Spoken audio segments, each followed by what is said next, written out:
여러분 안녕하십니까? 오늘은 너희는 세상의 빛이라 하는 주제로 여러분과 함께 말씀을 나누겠습니다. 본문의 말씀은 마태복음 5장 14절부터 16절에 있는 말씀입니다. 너희는 세상의 빛이라. 산 위에 있는 동네가 숨기우지 못할 것이요 사람이 등불을 켜서 말 아래 두지 아니하고 등경 위에 두나니 이러므로 집안 모든 사람에게 빛이 있느니라. 이같이 너희 빛을 사람 앞에 비추게 하여 저희로 너희 착한 행실을 보고 하늘에 계신 너희 아버지께 영광을 돌리게 하라. 세상의 빛, 우리들의 착한 행실이 우리들의 빛이라고 하신 말씀입니다. 세상의 빛에 대한 또 다른 말씀을 보겠습니다. 요한복음 8장 12절입니다. 예수께서 또 일러 가라사대 나는 세상의 빛이니 나를 따르는 자는 어두움에 다니지 아니하고 생명의 빛을 얻으리라. 요한복음 1장 9절 가운데 있는 말씀을 보면 예수님을 참빛이라고 했습니다. 참빛 곧 세상에 와서 각 사람에게 비치는 빛이 있었나니. 다시 요한일서 1장 5절의 말씀에는 하나님은 빛이시라 그에게는 어두움이 조금도 없으시니라고 하셨습니다. 어두움 가운데 행하는 자들은 예수님보다는 다른 지도자를 따르고 있는 것입니다. 어두움은 사단에게 속한 것이기 때문입니다. 여러분은 베드로전서 2장 9절 말씀과 같이 너희를 어두운 데서 불러내어 그의 기이한 빛에 들어가게 하신 자의 아름다운 덕을 선전해야 합니다. 그리스도로부터 그의 순종하는 자녀들에게 나오는 그러한 빛은 그들의 생애로부터 세상의 어두움 속으로 빛을 반사할 것입니다. 의의 태양 되셔서 빛을 주시는 분께서는 그들을 빛의 전달자로 삼으실 것입니다. 그렇기 때문에 너희는 세상의 빛이라 하고 말씀하신 것입니다. 시대소망 311페이지 가운데 있는 말씀은 이렇게 말하고 있습니다.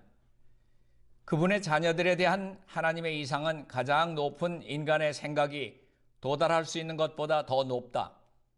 그러므로 하늘에 계신 너희 아버지의 온전하심과 같이 너희도 온전하라.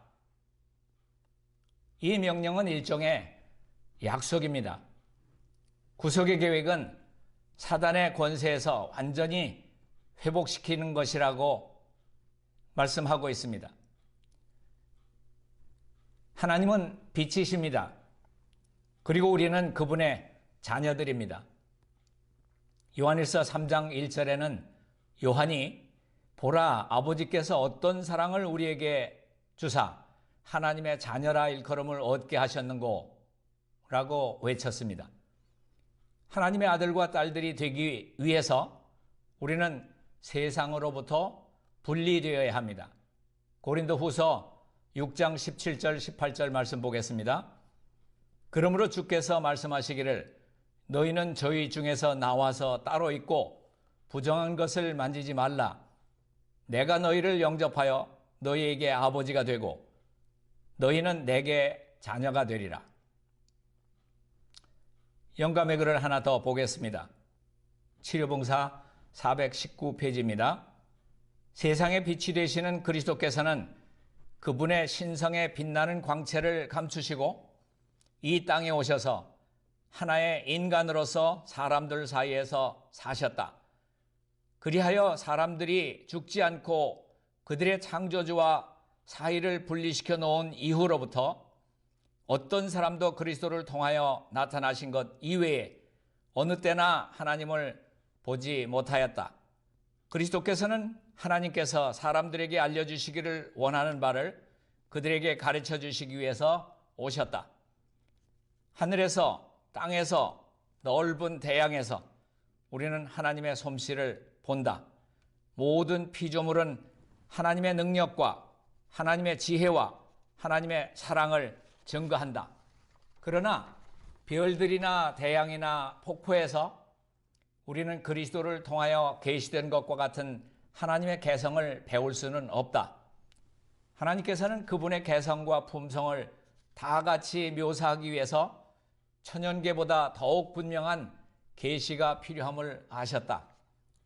그분께서는 그분의 아들을 이 세상에 보내셔서 볼 수 없는 하나님의 본성과 속성을 인간의 눈으로 볼 수 있게끔 나타내셨다. 생명의 빛 가운데 사는 자에게만 마침내 생명의 면류관이 주어지게 될 것입니다. 부조화 선지자 207, 208페이지 가운데는 이렇게 기록하고 있습니다. 우리 앞에는 하늘이 있고 이기는 자에게 주어질 생명의 면류관이 있다. 그러나 이기는 자에게만 상급이 주어진다. 하늘을 얻는 자는 의의 옷을 입어야 한다. 주를 향하여 이 소망을 가진 자마다 그의 깨끗하심과 같이 자기를 깨끗하게 하느니라. 그리스도의 품성 속에는 어떤 종류의 불일치도 없으셨다. 그리고 이것은 우리의 경험이 되어야 한다. 우리의 생애는 주님의 생애를 지배했던 원칙에 의해 지배되어야 한다. 하나님께서는 모든 영혼이 영생을 얻도록 택하심을 입을 수 있는 조건을 그분의 말씀 가운데 제시하셨는데 그것은 예수 그리스도를 믿는 믿음을 통해서 그분의 계명을 순종하는 것이다.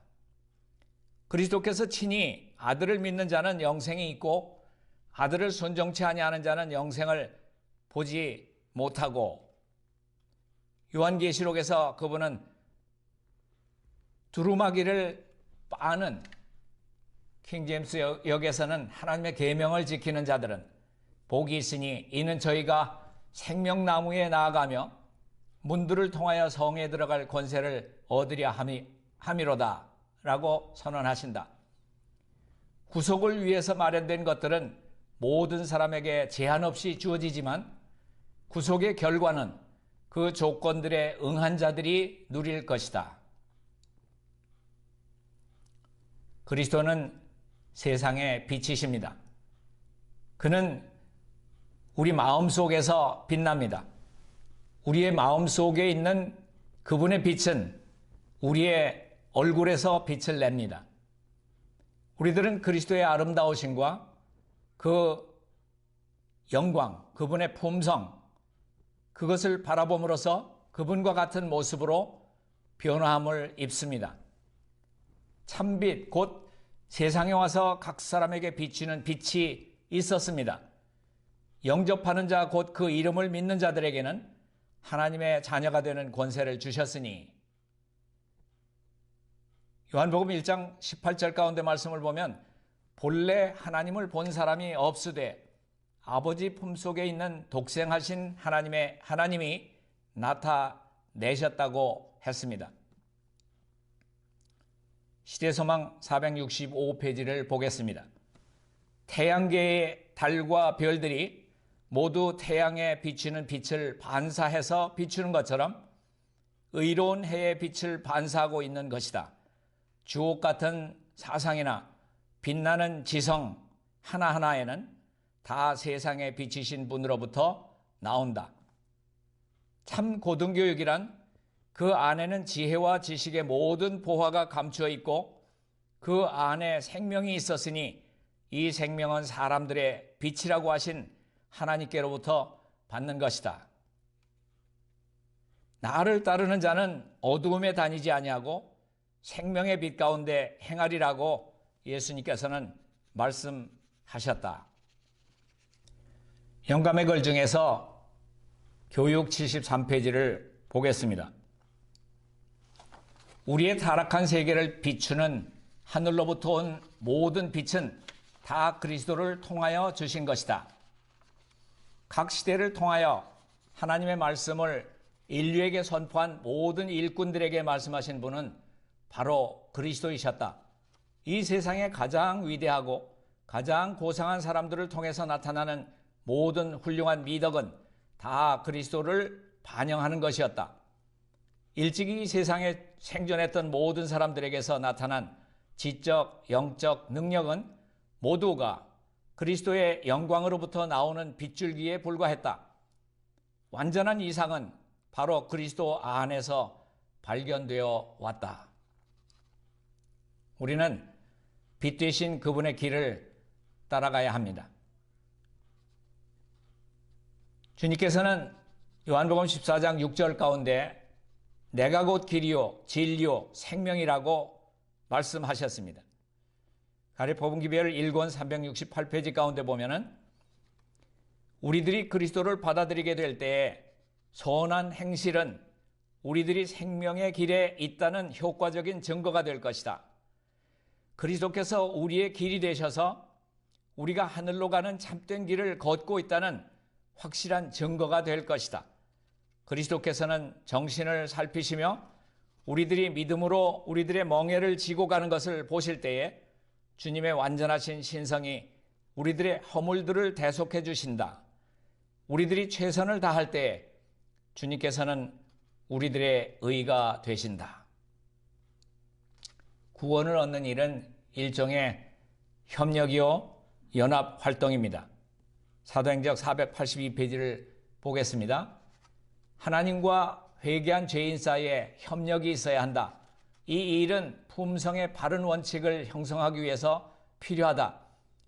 인간은 그러하여금 완전을 얻지 못하게 방해하는 것을 이기기 위해서 열렬히 노력해야 한다. 그러나 인간은 성공을 얻기 위해서 전적으로 하나님을 의지해야 한다. 인간의 노력 그 자체로는 충분하지 않다. 하나님의 능력에 도움 없이는 아무 소용이 없다. 하나님께서 일하시고 인간이 일해야 한다. 유혹에 대한 저항은 인간이 해야 하며 그는 그의 능력을 하나님께로부터 얻어야 한다. 우리들은 우리 자신만의 노력이나 착한 행실로는 구원을 받을 수 없습니다. 인간이 자기 자신을 구원하는 일은 불가능한 것입니다. 그러면 언제, 어떻게 하면 우리는 세상의 빛이 될 수 있습니까? 가레포분기별 1권 331페이지 가운데 있는 말씀입니다. 오직 그리스도의 의만이 인간의 구원을 가능하게 할 수 있으며 이 의는 하나님의 선물이다. 이 의는 어린 양의 혼인잔치에 환영받을 손님으로서 나타날 때 입어야 할 예복이다. 지체하지 않고 믿음으로 그리스도를 붙잡을 때에 그대들은 예수님 안에서 새로운 피조물이 될 것이며 세상의 빛이 될 것이다. 빛의 자녀들의 8가지 특성들은 예수님의 공생의 초기에 산상에서 하신 그러한 설교 중에서 발견할 수가 있습니다. 첫 번째 특성은 마태복음 5장 3절 가운데 나오는 말씀입니다. 심령이 가난한 자는 복이 있나니 천국이 저희 것이며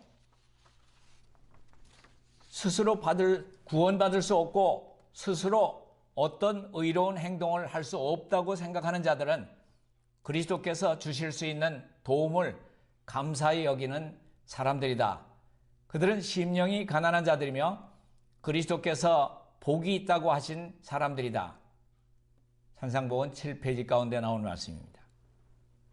두 번째는 산상복음 9페이지 가운데 이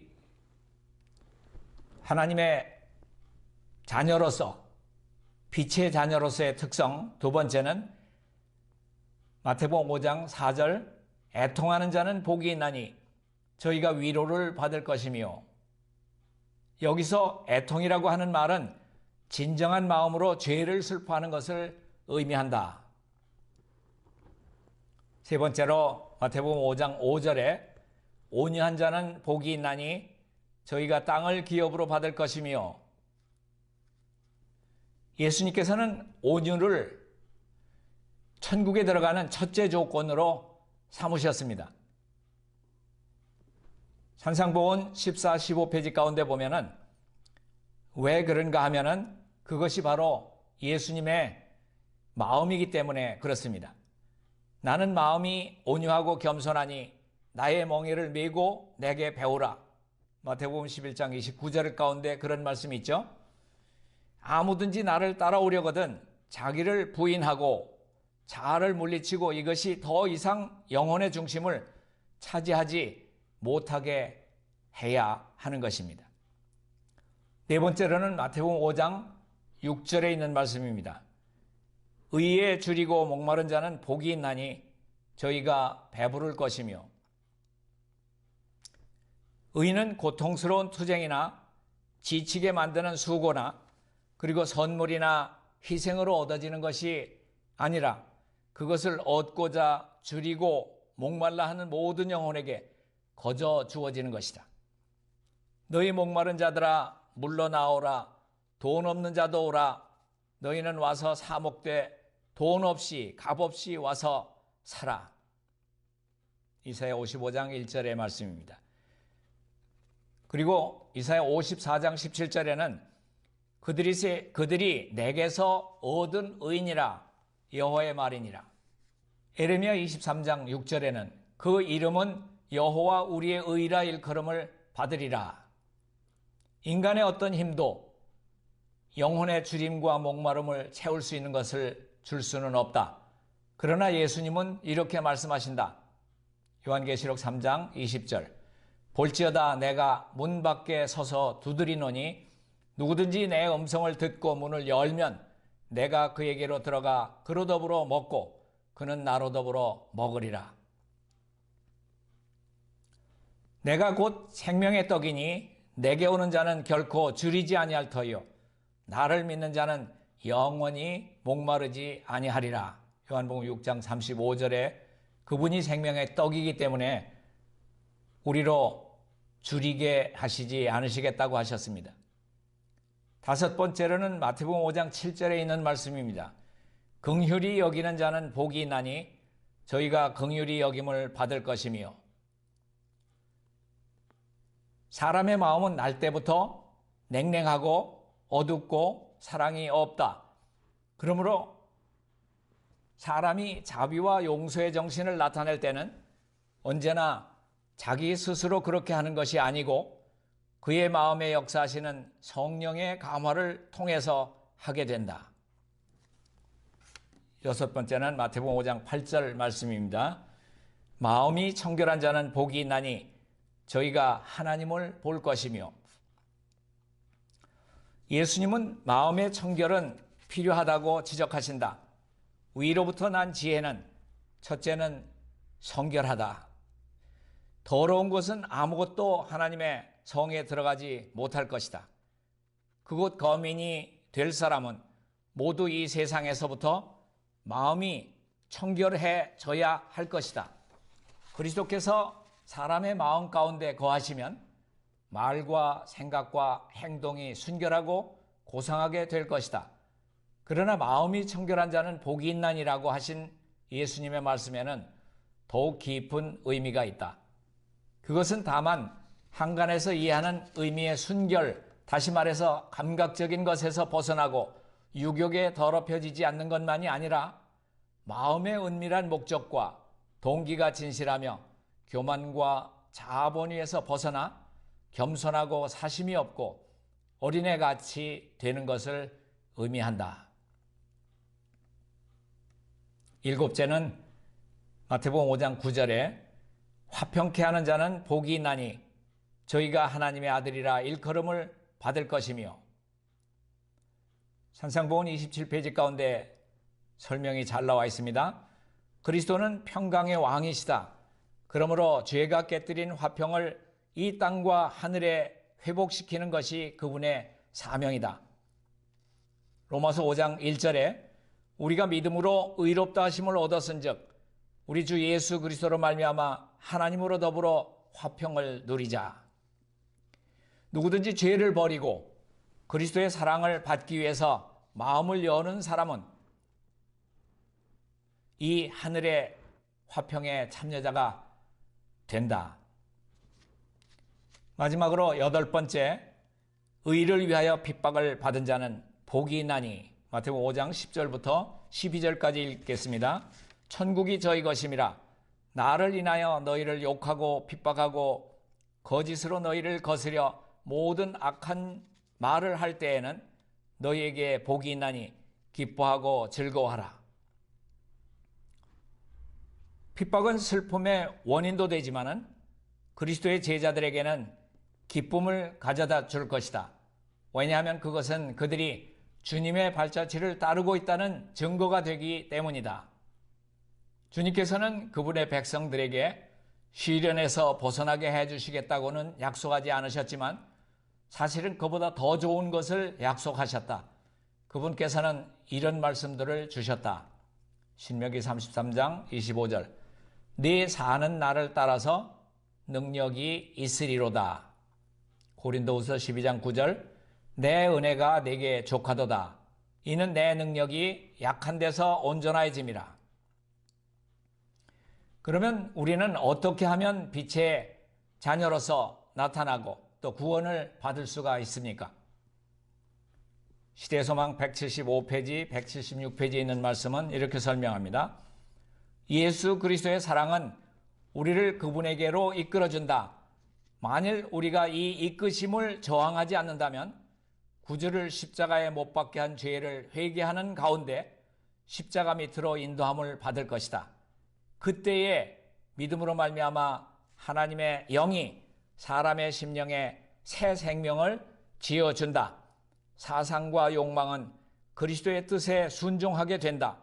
심령은 우리들 속에 역사하셔서 모든 것을 자기에게 복종하게 하시는 그분의 형상으로 새로 지음을 받는다. 그리스도는 세상의 빛이십니다. 그는 우리 마음속에서 빛납니다.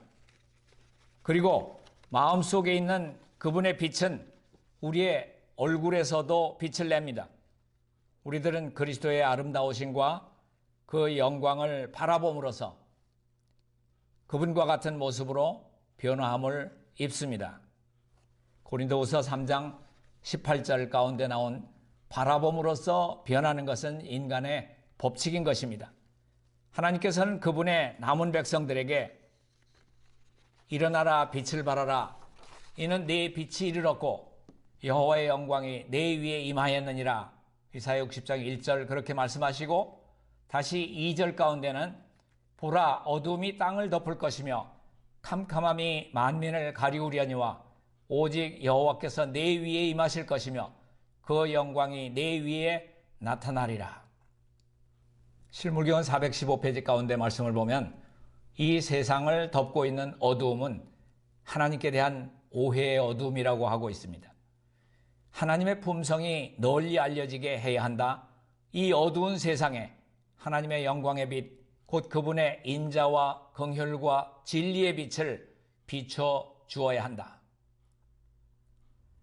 이것이 세상을 향한 마지막 자비의 기별이고 또 우리들의 생애와 품성의 빛으로 온 땅을 환하게 하는 세상의 빛이 되기를 바라면서 말씀을 여기서 줄이겠습니다.